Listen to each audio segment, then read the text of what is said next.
तुम्ही मुंबईत आलेला आहात, कोणाकोणाला भेटणार आहे, काय नेमकं म्हणणे तुमचं? मुख्यमंत्री थोडं माईक खाली घे ना. आम्हाला काय अडचण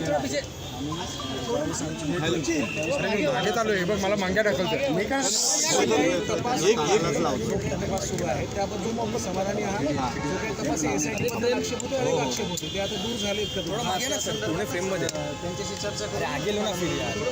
एक प्रसार माध्यमांमध्ये बातमी पसरत आहे की तुमची जी याचिका आहे ती मागे तुम्ही घेतलेली आहे. त्या संदर्भात तुमच्याकडे काय माहिती आली आहे का की तुम्ही याचिका मागे घेतली की नाही, काय तुमची पुढची भूमिका? मी स्पष्ट बोलतो. समोर बघा सर. जी याचिका दाखल केलेली होती ती याचिका दाखल करताना आम्हाला विचारात न घेता दाखल केल्यामुळं आम्ही ती सरेंडर करायला मागच्या 5, 7, 8 दिवसापासून सांगत होतो. ती 4 दिवसापूर्वीच केलेली आहे. पण तुमच्यापर्यंत माहिती आज आली आणि सरेंडर झालेली म्हणजे जी विड्रॉल केली ना त्याची आमच्याकडं म्हणजे मेसेज पण आहे आणि आम्ही त्यांच्याशी बोललो पण आहे. म्हणजे स्वतःहून आपण कारण असं पोलीस यंत्रणा आहे, तपास यंत्रणा आहे, त्याच्यावर पूर्ण विश्वास आहे आणि त्यांच्याकडून अपेक्षा आहे की ती लवकरात लवकर चांगल्या पद्धतीने तपास चालू करतील. तुमच्यावर काही दबाव आहे, तुमच्यावरती काही दबाव आहे?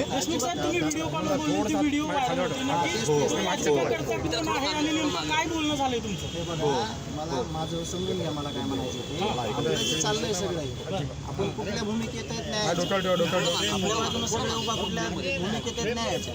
मग न्याय मिळताना सगळे प्रयत्न करतायत प्रामाणिक. सगळ्यांचं एकच म्हणणं आहे की याच्यात कोणी असलं तर याला शिक्षा झाली पाहिजे आणि मी पण त्या मताचा आहे पहिल्या दिवसापासून आत्तापर्यंत.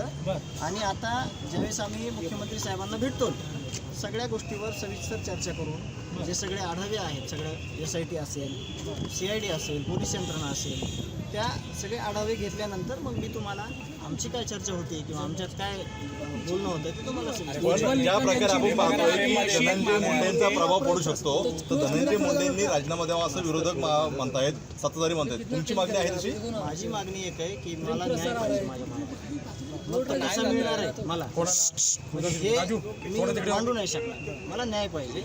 न्याय मिळताना मला ज्या काही अडचणी असतील मग तो सिस्टीमचा भाग आहे, तो प्रशासनाचा भाग आहे. मला कुठल्या बाजूनं ते न्याय देतात त्यावर मी पण नेत्यांचं म्हणणं असं आहे की जर धनंजय मुंडे मंत्री असतील, त्यांचा माणूस वाल्मिकीकरण आहे, ते न्याय मिळू शकत नाही, त्यामुळे त्यांना पदावरून दूर केलं पाहिजे. मग मी मुख्यमंत्री साहेबांना बोलेन की मी विनंती करेन त्यांना की सगळी ही चौकशी जी आहे ती निपक्षपातीपणे करण्यासाठी तुम्ही विशेष प्रयत्न करावेत आणि मी वेळोवेळी त्यांच्यावर विश्वास दाखवलेला आहे की ते चांगल्या पद्धतीने तपास यंत्रणा राबवायला सांगितलं. उज्ज्वल निकम यांची नेमणूक करावी अशी मागणी सातत्यानं होते. तुमची देखील तीच मागणी?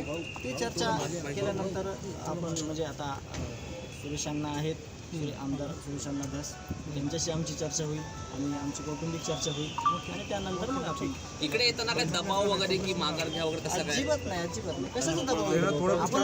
आपण मागतोय काय? डे 1 पासून आपलं काय मागणी आहे? न्यायापेक्षा दुसरं आपण काय मागितलेलं तुम्ही जरी प्रसारमाध्यमांना बघितलंय का? आणि न्याय का मागायचा आहे तर ही घटना परत आपल्या महाराष्ट्रामध्ये घडली नाही पाहिजे.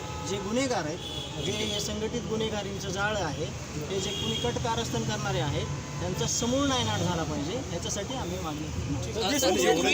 विषय आहे तुमचा जो व्हिडिओ जो व्हायरल होतोय त्या वकिलाशी तुमची यापूर्वी ओळख आहे का किंवा त्या संबंधित काही बोलणं झालं होतं का तुमचं? हे आपलं जे प्रकरण झालं, जे माझ्या भावाची हत्या झाली, जे हत्या घडून आली, त्याच्यानंतर लाखो लोक तिथं माझं सांत्वन करायला, मला कुठंतरी दुःखात सहभागी व्हायला येत राहत होते.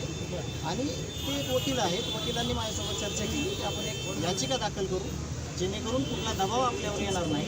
त्यांच्याशी सहमत झालो. आम्ही बोललो की थोडं थांब, पिटिशन दाखल याचिका दाखल करण्याच्या अगोदर ते माझे साडू आहेत तर त्यांना मी सांगितलं की ह्यांना विश्वासात घ्या, त्यांना सांगा आणि दाखल करा. त्यांनी तसं न करता त्यांनी डायरेक्ट दाखल केलं.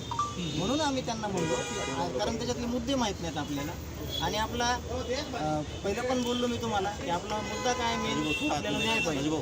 कुठल्या मार्गाने मिळणार आहे, बाकीचे कुठाने आपण उकरून मिळणार आहे का आपल्याला न्यायाच्या भूमिकेत जाताना जे पाहिजे न्यायासाठी ते मागणार. मग आपण त्याच्यावर अभ्यास नव्हता केलेला म्हणून त्यांना न विचारता त्यांनी याचिका दाखल केल्यामुळे आम्ही सरेंडर करायला सांगितलं मी स्वतः आणि 4 दिवसापूर्वी करायला सांगितलेली 4 दिवसापूर्वी केली. जरी राजकारण होते का सगळ्या याच्यावर ज्या प्रकारे आरोप प्रत्यारोप होत आहेत न्याय मिळण्यापेक्षा? मी सांगतो तुम्हाला, जे संतोष देशमुख एक माणूस म्हणून ज्या ठिकाणी आले सगळे लोक राजकीय सामाजिक सगळ्या संघटनातले तर तिथं त्या ठिकाणी एक माणूस म्हणून संतोष देशमुखकडे आलेले लोक आहेत ना, त्यांनी अजिबात कुठलं राजकारण केलं नाही. त्याचं कारण असं की हत्या अशा हत्या ही अशी भयानक आहे. घटनेला 1 महिना झालं, थोडाही म्हणजे सगळे जे सुन्न झालेले गाव परिसर आणि आपले सगळे लोक, तर ती इतकी भयानक आहे की म्हणजे जर कुठं चालू असेल प्रसारमाध्यमांतर डेअरिंग नाही होत माझी ते बघायची कुठंतरी की ते कसं झालेलं आहे.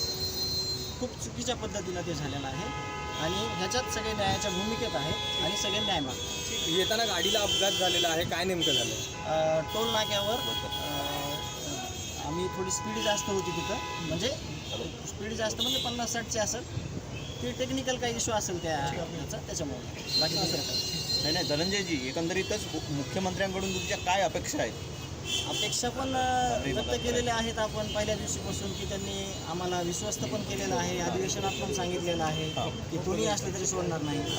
तर ह्याच अपेक्षा आहेत की पुढं पण आम्हाला न्याय मिळेपर्यंत सगळे तुम्ही सोबत राहिले पाहिजे. जे एकंदरीतच बीडमधले आका आहेत ते अस्तित्वात आहेत. आता जे एकंदरीत परिस्थिती बघता मुख्यमंत्री न्याय देतील असं वाटतंय तुम्हाला? मुख्यमंत्र्याला न्याय देणंच आहे, कारण का हा जो माझा भाऊ आहे तो माझा भाऊ एकट्यापुरता मर्यादित नाही राहिलेला. त्याचं जे कर्तृत्व होतं, त्याचं जे सगळं कार्यशैली होती आणि त्याचा जो परिचय होता, त्या परिचयानं तुम्ही सगळ्यांनी बघितलेलं आहे की त्या गावासाठी कसं वाहून घेतलेलं होतं त्यांनी आणि त्यामुळं त्यांना त्यात राहायचं. धनंजय मुंडेंच्या राजीनाम्याची मागणी करताय तुम्ही? परत मुख्यमंत्र्यांना तुम्ही भेटल्यानंतर बोलू. मुख्यमंत्री आणि मी सांगतो तुम्हाला पण माझी एक विनंती आहे की तुम्ही पण एक भाऊ आहेत सगळे माझे. न्याय संतोष अण्णाला कसा भेटेल माझ्या भावाला, आपल्या भावाला, त्यासाठी तुम्ही पण प्रयत्न करा.